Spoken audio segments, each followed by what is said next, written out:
నాగేష్, నగేష్, నాగేష్, నగేష్. ఆ రెండిటికి ఒకే విధంగా ఇంగ్లీష్‌లో రాస్తారు. NAGESH నగేష్. మరి ఆయన నగేషా? నాగేషా? చూడండి అంటే ఒకప్పుడు మన భారత్‌కు వచ్చినటువంటి ఆంగ్ల భాషలో మనం గనుక పైన పెట్టేటటువంటి కొన్ని చిన్న చిన్న గుర్తులు యూరోపియన్స్ పెడతారు.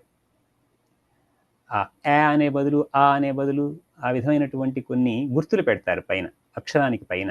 అవి పెట్టి ఉన్నట్లయితే మనకు ఇంత కష్టాలు ఈరోజు వచ్చేవి కాదు.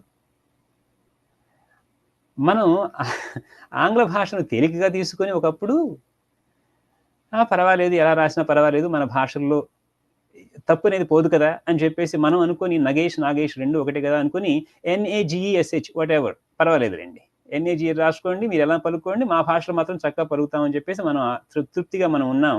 కానీ ఇప్పుడు అది ఎదురు సుత్తి అయిపోయింది మనకు. ఎందుకని NAGESH అని రాస్తున్నారు. అది నగేషా? నాగేషా? నగేష్ అంటే నగలకు రాజు. నాగేష్ అంటే పాములకు రాజు. మరి ఆయన పాములకు రాజా? లేకపోతే నగలకు రాజా? మరి ఇంగ్లీష్‌లో చెప్తే అర్థం కాదు ఎవరికీ. మన భాషలో రాసుకోవాలి. మరి అందరూ మరి ఇంగ్లీష్ భాషలో నేర్చుకుంటున్నారు. వారికి ఇప్పుడు తెలుగు చెప్పాల్సొచ్చింది. ఇది ఎదురు సుత్తి అంటే. అంటే మనం ఒకప్పుడు ఆ ఆంగ్ల భాషను గౌరవించగా అని నేను నా నా అర్థం అది. ఆంగ్ల భాషను గౌరవించగా ఏదో ఒకటి రాసుకోండి మీ భాషలో ఏదో ఒకటి మా తెలుగు భాషలో మేము చక్కగా ఉన్నాం. మా సంస్కృత భాషలో గొప్పగానే రాసుకుంటాం అని చెప్పేసి మనం ఆంగ్ల భాషలో ఏదో ఒకటి రాసేసాము.